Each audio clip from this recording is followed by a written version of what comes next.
ಹಾಗಾದ್ರೆ corona ಕಂಟ್ರೋಲ್ಗೆ lockdown ಒಂದೇ ಪರಿಹಾರನಾ? ಇಡೀ ದೇಶವನ್ನ 2 ತಿಂಗಳು ಲಾಕ್ಡೌನ್ ಮಾಡಬೇಕು ಅಂತ ICMR ಸಲಹೆಯನ್ನ ಕೊಟ್ಟಿದೆ.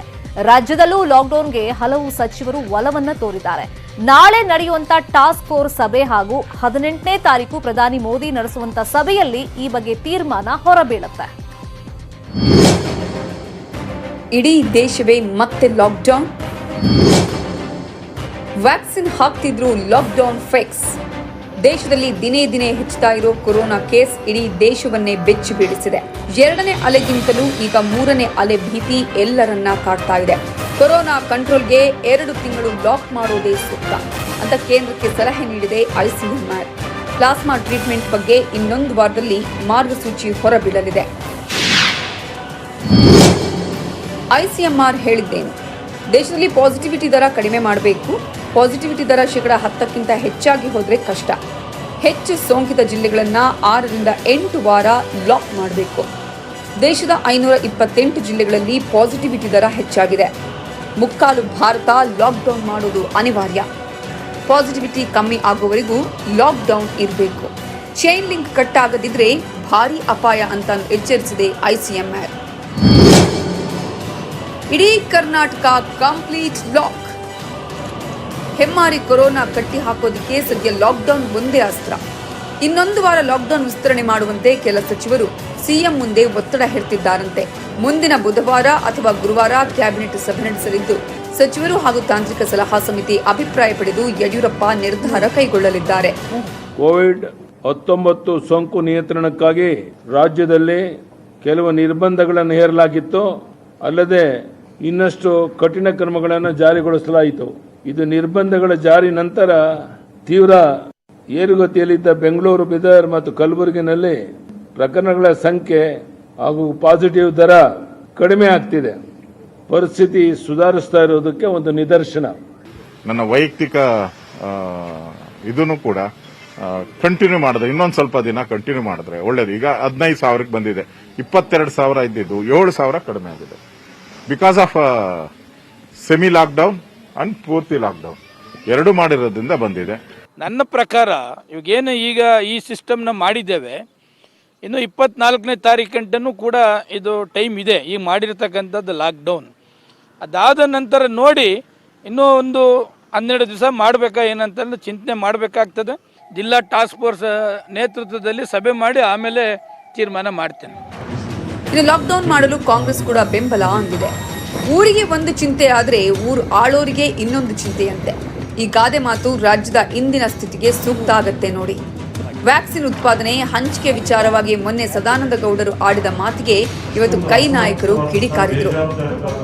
ಆಯ್ತಪ್ಪ, ಕೋರ್ಟ್ ಅವರು ಇಟ್ ಇಸ್ ಏನೋ ಡ್ಯೂಟಿ ಅಲ್ವಾ ಕೋರ್ಟು. ಶಾಸಕಾಂಗ ಕಾರ್ಯಾಂಗ ತಪ್ಪು ಮಾಡಿದ್ರೆ ಕೋರ್ಟು ಮಧ್ಯಪ್ರವೇಶ ಮಾಡಿ ಎಷ್ಟು ಸಂದರ್ಭದಲ್ಲಿ ಅವರು ಸುಮೋಟೋ ತೆಗೆದುಕೊಂಡು ನಮಗೆ ಬುದ್ಧಿ ಹೇಳಿಲ್ಲ. ನ್ಯಾಯಾಂಗದ ನಿಂದನೆ ಇದು. ಇನ್ನು ಮಾಜಿ ಸಿಎಂ HD ಕುಮಾರಸ್ವಾಮಿ ಸಹ ಬಿಜೆಪಿ ನಾಯಕರ ಹೇಳಿಕೆ ವಿರುದ್ಧ ಸರಣಿ ಟ್ವೀಟ್ ಮಾಡಿದ್ದಾರೆ. ಬಿಜೆಪಿಯ ಅಸಮರ್ಥರ ಕೈಲಾಗದ ಮಾತುಗಳಿವೆ. ಅಧಿಕಾರಕ್ಕೆ ಬಂದ ಬಿಜೆಪಿ ಈಗ ಹೊಣೆಗೇಡಿತನ ಪ್ರದರ್ಶಿಸುತ್ತಿದೆ. ಪ್ರತಿಯೊಂದಕ್ಕೂ ವಿರೋಧ ಪಕ್ಷಗಳನ್ನ ದೂಷಿಸುವ ಬಿಜೆಪಿಗೆ ಅಧಿಕಾರ ಬೇಕೆ? ಕೊಟ್ಟ ಕುದುರೆಯನ್ನ ಏರಲಾಗದವನು ಧೀರನೂ ಅಲ್ಲ, ಶೂರನೂ ಅಲ್ಲ ಅಂತ ಕಿಡಿಕಾರಿದ್ದಾರೆ.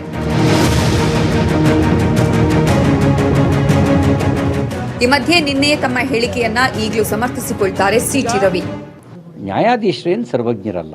ಇದರೊಳಗೆ ಅಗೌರವದ ಮಾತೇನಿದೆ, ಅಪನಂಬಿಕೆ ಹುಟ್ಟಿಸೋದೇನಿದೆ, ಇದೇ ಶಬ್ದವನ್ನು ಹೇಳಿದ್ದಾನೆ. ಹೇಳಿರ್ಬೇಕಾದ್ರೆ ಅಪನಂಬಿಕೆ ದೃಷ್ಟಿಯಲ್ಲಿ ನೋಡಿದವ್ರು ತಪ್ಪು. ಇಷ್ಟಕ್ಕೂ ಸರ್ವಜ್ಞ ಅಲ್ಲ ಅನ್ನೋದು ಅಸಂವಿಧಾನಿಕ ಪದನ. ನಮ್ಮ ಜಗತ್ತಿನ 780 ಕೋಟಿ ಜನಸಂಖ್ಯೆಯಲ್ಲಿ ಯಾರೊಬ್ಬರೂ ಎಲ್ಲವನ್ನೂ ತಿಳಿದವರು ಇಲ್ಲ. ನಾನು ಒಂದೊಂದು ಶಬ್ದಕ್ಕೂ ಕೂಡ ನಾನು ಕಮಿಟೆಡ್ ಇದ್ದೀನಿ. ನಾನು ಆ ಶಬ್ದದಲ್ಲಿ ಯಾವುದೇ ತಪ್ಪು ಗ್ರಹಿಕೆ ನನ್ನ ಮನಸ್ಸಿನಲ್ಲೂ ಇಲ್ಲ, ಯಾರೂ ತಪ್ಪಾಗಿ ಗ್ರಹಿಸಲೂಬಾರದು. ವಿವಾದಗಳು ಏನೇ ಬರಲಿ, ಈಗಂತೂ ಲಾಕ್ ಮಾಡೋ ಅನಿವಾರ್ಯ ಎದುರಾಗಿದೆ. ಆರೋಪ ಮಾಡೋದನ್ನ ಬಿಟ್ಟು ಒಗ್ಗಟ್ಟಾಗಿ ಕೆಲಸ ಮಾಡಿದ್ರೆ ಮಾತ್ರ ಕೊರೋನಾ ಕಂಟ್ರೋಲ್ ಸಾಧ್ಯ. Bureau report, news 18 Kannada. ದೇಶಾದ್ಯಂತ ವ್ಯಾಕ್ಸಿನ್ಗೆ ಕೊರತೆ ಆಗದಂತೆ ಕೇಂದ್ರ ಸರ್ಕಾರ ಮುತುವರ್ಜಿಯನ್ನು ವಹಿಸಿದೆ. ಎಲ್ಲಾ ರಾಜ್ಯಗಳಿಗೂ ಲಸಿಕೆ ಹಂಚೋದಕ್ಕೆ ಪ್ಲಾನ್ ಮಾಡಿಕೊಂಡಿದೆ. ಡಿಸೆಂಬರ್ ಅಂತ್ಯಕ್ಕೆ 216 ಕೋಟಿ ಲಸಿಕೆ ಉತ್ಪಾದನೆ ಗುರಿ ಹೊಂದಿದೆ. ರಾಜ್ಯದಲ್ಲಿ ವ್ಯಾಕ್ಸಿನ್ ಯುದ್ಧವೇ ನಡೀತಾ ಇದೆ. ಸರ್ಕಾರಕ್ಕೆ 100 ಕೋಟಿ ಕೊಡೋದಕ್ಕೆ ಕಾಂಗ್ರೆಸ್ ನಿರ್ಧರಿಸಿದೆ. ಅನುದಾನ ತಾರತಮ್ಯದ ಆರೋಪವೂ ಮಾಡ್ತಾ ಇದೆ.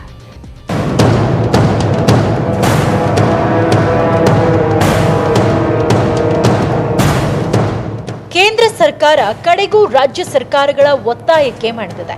ಎಲ್ಲ ರಾಜ್ಯಗಳಿಗೂ ಸೇರಿಸಿ 1.92 ಕೋಟಿ ಕೋವಿಡ್ ಲಸಿಕೆ ವಿತರಣೆ ಮಾಡಲು ತಯಾರಿ ಮಾಡಿಕೊಂಡಿದೆ. ಕರ್ನಾಟಕಕ್ಕೆ ಅಂದಾಜು 10 ಲಕ್ಷಕ್ಕೂ ಹೆಚ್ಚು ಲಸಿಕೆ ಸಿಗುವ ಸಾಧ್ಯತೆಗಳಿವೆ. ಉಚಿತವಾಗಿ ಈ ಲಸಿಕೆ ನೀಡಿದ್ದು ಮೇ 16ರಿಂದಲೇ ಬಳಸಬಹುದಾಗಿದೆ. ಲಸಿಕೆ ಕೊರತೆಗೆ ಸಿಗುತ್ತೆ ಮುಕ್ತಿ. ನ್ಯೂಸ್ 18ನಲ್ಲಿದೆ ಉತ್ಪಾದನೆ ಡೀಟೇಲ್ಸ್. ದೇಶದ ಎಲ್ಲಾ ನಾಗರಿಕರಿಗೂ ಲಸಿಕೆ ಕೊರತೆ ಆಗಲ್ಲ ಅಂತಿವೆ ಅಂಕಿಅಂಶಗಳು. ಡಿಸೆಂಬರ್ 2021ರೊಳಗೆ 216 ಕೋಟಿ ಲಸಿಕೆ ಉತ್ಪಾದನೆ ಗುರಿ ಇದೆ. ಪ್ರತಿ ತಿಂಗಳು ಲಸಿಕೆ ಉತ್ಪಾದನೆ ಸರಬರಾಜಿಗೆ ಟಾರ್ಗೆಟ್ ಹಾಕೊಂಡಿರೋ ಅಂಕಿಅಂಶದ ಡೀಟೇಲ್ಸ್ ನ್ಯೂಸ್ 18ಗೆ ಸಿಕ್ಕಿದೆ. ವರ್ಷದೊಳಗೆ 216 ಕೋಟಿ ಲಸಿಕೆ ಉತ್ಪಾದನೆ ಹಾಗೂ ಸರಬರಾಜು ಟಾರ್ಗೆಟ್ ಹಾಕಿಕೊಳ್ಳಲಾಗಿದೆ.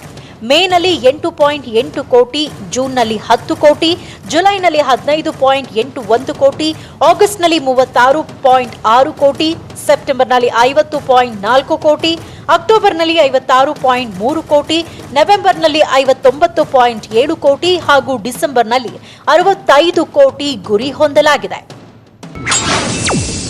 ಟಾರ್ಗೆಟ್ ಆಗಿರೋ 216 ಕೋಟಿ ಲಸಿಕೆ ಪೈಕಿ ಬಯೋ ಇ ವ್ಯಾಕ್ಸಿನ್ 50 ಕೋಟಿ, ಜಿನ್ನೋವಾ ವ್ಯಾಕ್ಸಿನ್ 4 ಕೋಟಿ, ಜೈಡೂಸ್ ಕ್ಯಾಂಡಿಲಾ 5 ಕೋಟಿ, ಎಸ್ಐಐ ಕೋವ್ಯಾಕ್ಸಿನ್ 10 ಕೋಟಿ, ಜೆ&ಜೆ ವ್ಯಾಕ್ಸಿನ್ 5 ಕೋಟಿ, ಬಿಬಿ ಕೋವ್ಯಾಕ್ಸಿನ್ 40 ಕೋಟಿ, ಫೈಜರ್ ಹಾಗೂ ಮಾರ್ಡೆನಾ ಲಸಿಕೆಗಳು ಇನ್ನು ಮಾತುಕತೆ ಹಂತದಲ್ಲಿವೆ. ಆದರೆ ಚೀನಾ ಲಸಿಕೆಗಳಿಗೆ ಮಾತ್ರ ಭಾರತದಲ್ಲಿ ಬಳಕೆ ಮಾಡೋ ಹಂಗಿಲ್ಲ.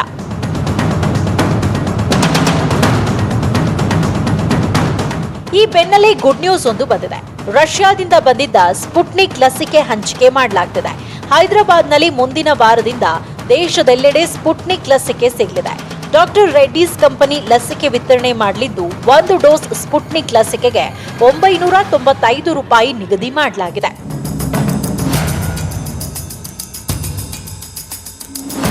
ಇನ್ನು ಕೊರೋನಾ ಲಸಿಕೆ ಅಭಾವ ಹಾಗೂ ಪೂರೈಕೆ ಬಗ್ಗೆ ಸಿಎಂ ಯಡಿಯೂರಪ್ಪ ಹಾಗೂ ಕೇಂದ್ರ ಸಚಿವ ಪ್ರಹ್ಲಾದ್ ಜೋಶಿ ಮಾತನಾಡಿದ್ದಾರೆ. We'll get it as early as possible. We are trying our level best, and we have called for a local global tender, and we are trying our level best to get the vaccination as early as possible. ಹೈಕೋರ್ಟಿನ ಭಾವನೆಗಳನ್ನು, ಹೈಕೋರ್ಟಿನ ನ್ಯಾಯಾಧೀಶರ ಭಾವನೆಗಳನ್ನು ನಾವು ಗೌರವಿಸ್ತೀವಿ. ಯುದ್ಧೋಪಾದಿಯಲ್ಲಿ ಇದರ ಕೆಲಸ ಮಾಡ್ತಾ ಇದ್ದೇವೆ.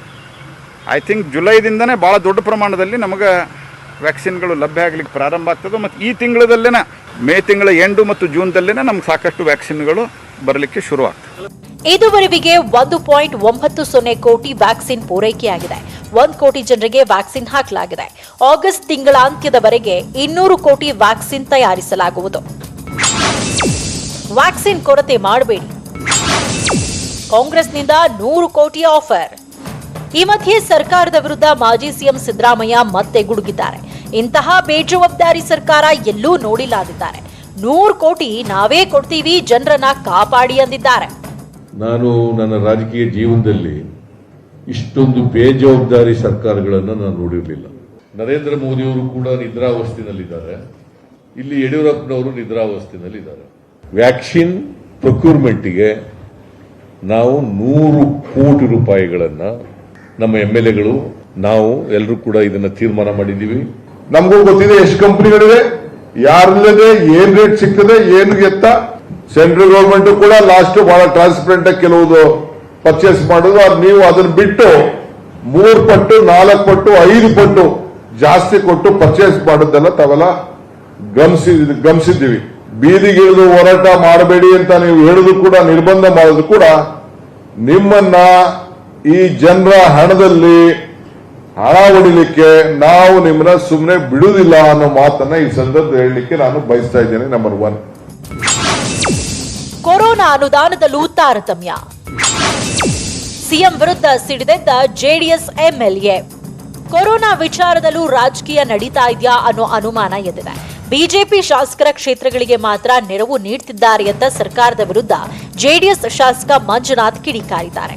ಇದನ್ನ ನಿರಾಕರಿಸಿದ್ದಾರೆ ಯಡಿಯೂರಪ್ಪ. ನಮ್ಮಲ್ಲಿ ಇಡೀ ದಾಸರಳ್ಳಿ ಕ್ಷೇತ್ರದಲ್ಲಿ 700ರಿಂದ 800 ಜನಕ್ಕೆ ಮಾತ್ರ ಲಸಿಕೆ ಕೊಡ್ತಾ ಇದ್ದಾರೆ. ಬೇರೆ ಭಾರತೀಯ ಜನತಾ ಪಾರ್ಟಿ ಇರೋ ಕ್ಷೇತ್ರದಲ್ಲಿ 3ರಿಂದ 4 ಸಾವಿರ ಕೊಟ್ಟಿದ್ದಾರೆ. ಇದೇ ತರ ಕೊಟ್ರೆ 4-5 ವರ್ಷ ಹಾಕಿದ್ರು ಇಲ್ಲಿ ಮುಗಿಯೋದಿಲ್ಲ. ರಾಜಕೀಯ, ದ್ವೇಷದ ರಾಜಕೀಯ ಮಾಡ್ತಾ ಇದ್ದಾರೆ. ಇಲ್ಲಿ ಯಾವುದೇ ಭೇದ ಭಾವನೆಯನ್ನು ಮಾಡಿಲ್ಲ. ಇದೆಲ್ಲವೂ ಆಧಾರರಹಿತವಾದಂಥ ಆರೋಪಗಳು. ಈ ಸಂದರ್ಭ ನಾವು ಪರಸ್ಪರ ಆರೋಪ ಮಾಡಿಕೊಳ್ಳೋ ಸಂದರ್ಭ ಎಲ್ಲ. ಎಲ್ಲರೂ ಒಟ್ಟಾಗಿ ಒಂದಾಗಿ ಈ ಜ್ವಲಂತ ಸಮಸ್ಯೆಯನ್ನು ಕೋವಿಡನ್ನು ಎದುರಿಸಬೇಕು. ಆ ಕಡೆ ಎಲ್ಲರೂ ಗಮನ ಕೊಡೋಣ ಅಂತ ವಿನಂತಿಯನ್ನು ಮಾಡುತ್ತೇನೆ. Bureau report, news 18 Kannada. Chamarajanagar oxygen ದುರಂತ ಪ್ರಕರಣಕ್ಕೆ ಜಿಲ್ಲಾಡಳಿತದ ವೈಫಲ್ಯವೇ ಕಾರಣ. ಮೈಸೂರು ಜಿಲ್ಲಾಧಿಕಾರಿ ರೋಹಿಣಿ ಸಿಂಧೂರಿಗೆ ಕ್ಲೀನ್ ಚಿಟ್ ಸಿಕ್ಕಿದೆ. ಟೀಕೆ ಮಾಡೋರ್ಗೆಲ್ಲ ಇದೇ ಉತ್ತರ ಅಂತಾರೆ ಸಿಂಧೂರಿ. ಅದು ಒಂದ್ ಕಡೆ ಆದ್ರೆ ರಾಜ್ಯದ ಬೇರೆ ಬೇರೆ ಕಡೆ ಪರದಾಟಗಳು ಮಾತ್ರ ಇನ್ನೂ ನಿಂತಿಲ್ಲ. ಚಾಮರಾಜನಗರ ದುರಂತ ಸಾವು, ರೋಹಿಣಿಗೆ ಕ್ಲೀನ್ ಚಿಟ್. ಕಳಂಕ ಆರೋಪ ಹೊರಿಸಿದವರಿಗೆ ಮೈಸೂರು ಡಿಸಿ ಟಾಂಗ್. ಮೊನ್ನೆಯ ಚಾಮರಾಜನಗರ ಆಕ್ಸಿಜನ್ ದುರಂತ ಇನ್ನೂ ಕಣ್ಮುಂದೆಯೇ ಕಟ್ಟಿದಂತಿದೆ. ಪ್ರಕರಣದಲ್ಲಿ ಚಾಮರಾಜನಗರ ಡಿಸಿ ವೈಫಲ್ಯದ ಬಗ್ಗೆ ತನಿಖಾ ಸಮಿತಿ ವರದಿ ನೀಡಿದೆ. ಡಿಸಿಯದ್ದೇ ತಪ್ಪು, ಸತ್ತವರೆಲ್ಲ ಆಕ್ಸಿಜನ್ ಕೊರತೆಯಿಂದಲೇ ಮೃತಪಟ್ಟಿದ್ದಾರೆ ಅಂತ ನಿವೃತ್ತ ನ್ಯಾಯಮೂರ್ತಿ ಸಮಿತಿ ವರದಿ ನೀಡಿದೆ. ದುರಂತ ನಡೆದ ದಿನದ ಕರ್ತವ್ಯ ಸಿಬ್ಬಂದಿ, ಕೆ ಶೀಟ್ ತಿದ್ದಿರೋರು, ರಿಪೋರ್ಟ್ ಮರೆ ಮಾಚಿದವರೆಲ್ಲರನ್ನ ತನಿಖೆ ಮಾಡಿರೋ ಸಮಿತಿ ಜಿಲ್ಲಾಡಳಿತವೇ ನೇರ ಹೊಣೆ ಎಂದಿದೆ. ನಮ್ಮ ಮೇಲೆ ಬಂದಿದ್ದ ಕಳಂಕದಿಂದ ಮುಕ್ತರಾದ್ವಿ ಅಂತಿದ್ದಾರೆ ರೋಹಿಣಿ ಸಿಂಧೂರಿ. ಚಾಮರಾಜನಗರ ಡಿಸಿ ರವಿ ಮಾತ್ರ ನಮ್ಮ ಕೆಲಸ ನಾವು ಮಾಡಿದ್ದೀವಿ ಅಂತಾರೆ. ನಾವು ಬಂದ ದಿನದಿಂದ ಕೆಲವೊಬ್ಬರು ಇಲ್ಲ ಸುಲ್ಲದ ಆರೋಪಗಳು ಮಾಡ್ತಾನೆ ಬಂದಿದ್ದಾರೆ. ನಾವು ಯಾವುದಕ್ಕೂ ರಿಯಾಕ್ಟ್ ಮಾಡಲಿಕ್ಕೆ ಹೋಗಿಲ್ಲ. ಆದರೆ ಈ ವಿಷಯದಲ್ಲಿ ಮಾತ್ರ ನಮ್ಮ ಮೇಲೆ ಆರೋಪ ಮಾಡೋಕ್ಕೆ ಹೋಗಿ ಇಡೀ ಮೈಸೂರು ಜಿಲ್ಲೆಗೆ, ಮೈಸೂರು ಜನತೆಗೇನೆ ಒಂದು ರೀತಿಯ ಕಲಂಕ ತರುವಂಥ ಪ್ರಯತ್ನ ನಡೆದಿದೆ. ನಾವು ಮೈಸೂರು ಜಿಲ್ಲೆಯವರು ಆ ಕಲಂಕದಿಂದ ಹೊರ ಬಂದಿದ್ದೀವಿ. ಒಂದೇ ಒಂದು ಮಾತು ನಿಮ್ಮ ಮುಖಾಂತರ ಹೇಳ್ತೀನಿ. ಚಾಮರಾಜನಗರ ಜಿಲ್ಲೆ ಸಾವಿರಾರು ಅಧಿಕಾರಿಗಳು, ಪೌರ ಕಾರ್ಮಿಕರಿಂದ ಹಿಡಿದು ಜಿಲ್ಲಾಧಿಕಾರಿಗಳವರೆಗೆ ಹಗಲು ರಾತ್ರಿ ತಮ್ಮ ಪ್ರಾಣವನ್ನು ಒತ್ತೆ ಇಟ್ಟು ಈ ಜಿಲ್ಲೆಯ ಜನರನ್ನು ರಕ್ಷಣೆ ಮಾಡಲಿಕ್ಕೆ ಪಣ ತೊಟ್ಟಿದ್ದಾರೆ. ನಾವೆಲ್ಲರೂ ಆತ್ಮಸಾಕ್ಷಿಯಿಂದ ಕೆಲಸ ಮಾಡ್ತಾ ಇದ್ದೀವಿ ಅನ್ನಷ್ಟೇ ನಿಮ್ಗೆ ಹೇಳಲಿಕ್ಕೆ ಬಯಸ್ತೇನೆ. ಏನು ರಾಜ್ಯದ ಹಲವೆಡೆ ಇವತ್ತು ಪರದಾಟಗಳು ನಿಲ್ಲಿಲ್ಲ. ದೃಶ್ಯ 1, ಚಾಮರಾಜನಗರದಲ್ಲಿ ಬೆಡ್ ಸಿಗದೆ ಸೋಂಕಿತೆ ನರಳಾಡ್ತಿದ್ರು. 2 ಗಂಟೆ ಕಾಲ ಜಿಲ್ಲಾಸ್ಪತ್ರೆ ಮುಂದೆ ಆಂಬ್ಯುಲೆನ್ಸ್ನಲ್ಲಿ ಕಾಲ ಕಳೆದ್ರು. 2 ಗಂಟೆ ಬಳಿಕ ಸೋಂಕಿತೆ ಆಸ್ಪತ್ರೆಗೆ ದಾಖಲಾದ್ರು.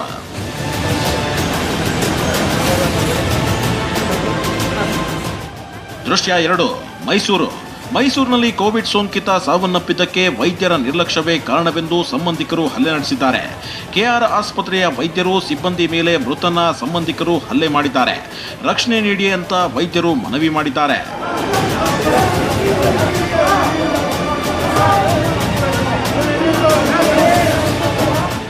ದೃಶ್ಯ 3, ಚಿತ್ರದುರ್ಗ.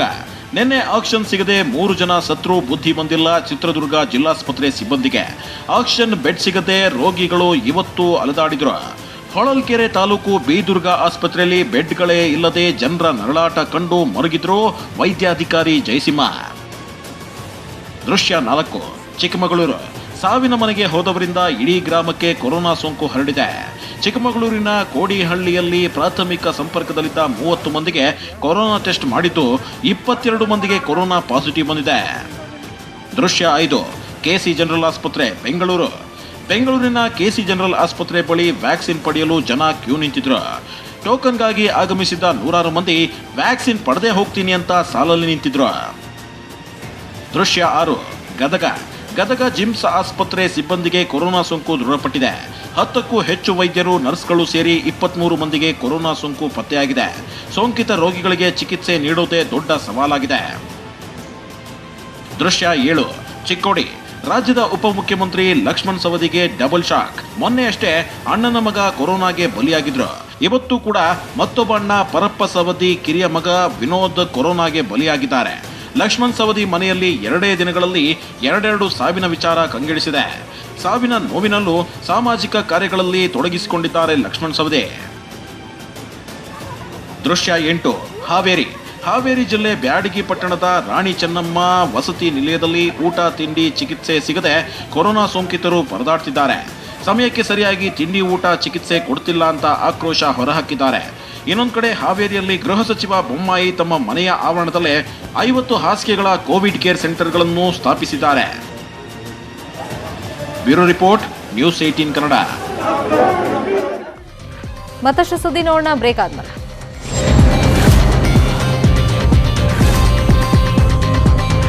ಮೂರು ದಿನ ರಾಜ್ಯಾದ್ಯಂತ ಭಾರೀ ಮಳೆಯಾಗೋ ಸಾಧ್ಯತೆಗಳಿವೆ. ಕರಾವಳಿ ಜಿಲ್ಲೆಗಳಲ್ಲಿ 17ರವರೆಗೆ ಹೆಚ್ಚಿನ ಮಳೆಯಾಗೋ ಸಾಧ್ಯತೆ ಇದೆ. ಉತ್ತರ ಕನ್ನಡ, ಉಡುಪಿ, ದಕ್ಷಿಣ ಕನ್ನಡದಲ್ಲಿ ರೆಡ್ ಅಲರ್ಟ್ ಇದೆ. ಮೀನುಗಾರರಿಗೆ ಸಮುದ್ರಕ್ಕೆ ಇಳಿಯದಂತೆ ಎಚ್ಚರಿಕೆ ನೀಡಲಾಗಿದೆ. ಹಾಗೆ ಬೆಂಗಳೂರು ಸುತ್ತಲಿನ ಜಿಲ್ಲೆಗಳಲ್ಲೂ ಭಾರೀ ಮಳೆಯಾಗುವಂತ ಸಾಧ್ಯತೆಗಳಿವೆ. ಈ ಮಧ್ಯೆ ಕೊಡಗಿನಲ್ಲೂ ಈಗಾಗಲೇ ರೆಡ್ ಅಲರ್ಟ್ ಘೋಷಣೆಯಾಗಿದೆ. ಭಾಗಮಂಡಲ, ಕೋರಂಗಾಲ ಸುತ್ತಮುತ್ತ ಭಾರೀ ಮಳೆಯಾಗುವಂತ ಸಾಧ್ಯತೆಗಳಿವೆ. ಇನ್ನೊಂದು ಕಡೆ ಹಾವೇರಿ ಜಿಲ್ಲೆಯ ಹಲವೆಡೆ ಸಿಡಿಲು, ಗುಡುಗು ಮತ್ತು ಬಿರುಗಾಳಿ ಸಮೇತ ಧಾರಾಕಾರ ಮಳೆಯಾಗಿದೆ. ಮರಗಳು, ಮನೆಗಳು ಹಾಗೂ ವಿದ್ಯುತ್ ಕಂಬಗಳು ನೆಲಕ್ಕೆ ಬಿದ್ದಿವೆ. ಧಾರಾಕಾರ ಮಳೆಯಿಂದ ಜನಜೀವನ ಅಸ್ತವ್ಯಸ್ತವಾಗಿದೆ. ಕರ್ನಾಟಕ ರಾಜ್ಯದ ಹವಾಮಾನ ಮುನ್ಸೂಚನೆ. ಇಂದು ಕರ್ನಾಟಕದ ಕರಾವಳಿ ಹಾಗೂ ದಕ್ಷಿಣ ಒಳನಾಡಿನಲ್ಲಿ ಬಹುತೇಕ ಎಲ್ಲ ಸ್ಥಳಗಳಲ್ಲಿ ಮಳೆಯಾಗಿದ್ದು, ಉತ್ತರ ಒಳನಾಡಿನಲ್ಲಿ ಕೆಲವು ಕಡೆ ಮಾತ್ರ ಮಳೆಯಾಗಿದೆ. ಅರಬ್ಬಿ ಸಮುದ್ರದ ಆಗ್ನೇಯ ಭಾಗದಲ್ಲಿ ವಾಯುಭಾರ ಕುಸಿತವಾಗಿದೆ. ಮೇ 15ರಂದು ಡಿಪ್ರೆಷನ್ನು ಹಾಗೂ ಮೇ 16ರಂದು ಚಂಡಮಾರುತವಾಗುವ ಹೆಚ್ಚಿನ ಸಾಧ್ಯತೆ ಇದೆ. ಇದರ ಪ್ರಭಾವದಿಂದ ಕರ್ನಾಟಕದ ಕರಾವಳಿ ಜಿಲ್ಲೆಗಳಲ್ಲಿ ಮೇ 13ರಿಂದ ಮೇ 17ರವರೆಗೆ ವ್ಯಾಪಕ ಮಳೆಯಾಗುವ ಹೆಚ್ಚಿನ ಸಾಧ್ಯತೆ ಇದೆ. ಕೆಲವು ಕಡೆ ಅತ್ಯಂತ ಭಾರೀ ಮಳೆ ಅಂದರೆ 20 ಸೆಂಟಿಮೀಟರ್ಗಿಂತ ಹೆಚ್ಚಿನ ಮಳೆ ಕೆಲವು ಕಡೆ ಆಗುವ ಸಾಧ್ಯತೆ ಇರುವುದರಿಂದ ರೆಡ್ ಅಲರ್ಟನ್ನು ಘೋಷಿಸಲಾಗಿದೆ. ಮತ್ತಷ್ಟು ಸುದ್ದಿ ನೋಡೋಣ ಬ್ರೇಕ್ ಆದ್ಮೇಲೆ. ಆ ಕಡೆ ಕೊರೋನಾ ಕಿತ್ತು ತಿಂತಾ ಇದೆ. ಇಂಥ ಕಷ್ಟ ಕಾಲದಲ್ಲಿ ಮತ್ತೆ ಗಾಯದ ಮೇಲೆ ಬರೆ ಎಳೆಯುವಂತ ಕೆಲಸ ಆಗ್ತಾ ಇದೆ. ಪೆಟ್ರೋಲ್, ಡೀಸೆಲ್ ಬೆಲೆ ಗೊತ್ತಿಲ್ಲದಂತೆಯೇ ಏರಿಕೆ ಆಗ್ತಾ ಇದೆ.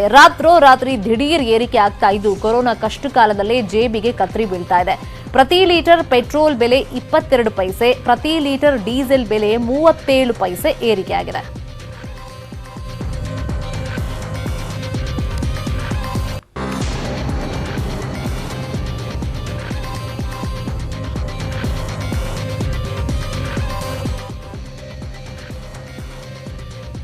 ಇದು ಇವತ್ತಿನ ಅಗ್ರ ರಾಷ್ಟ್ರೀಯ ವಾರ್ತೆ. ನೋಡ್ತಾರಿ ನ್ಯೂಸ್ 18 ಕನ್ನಡ. ಜಾಲ ನಮ್ಮದು, ಬಲ ನಿಮ್ಮದು.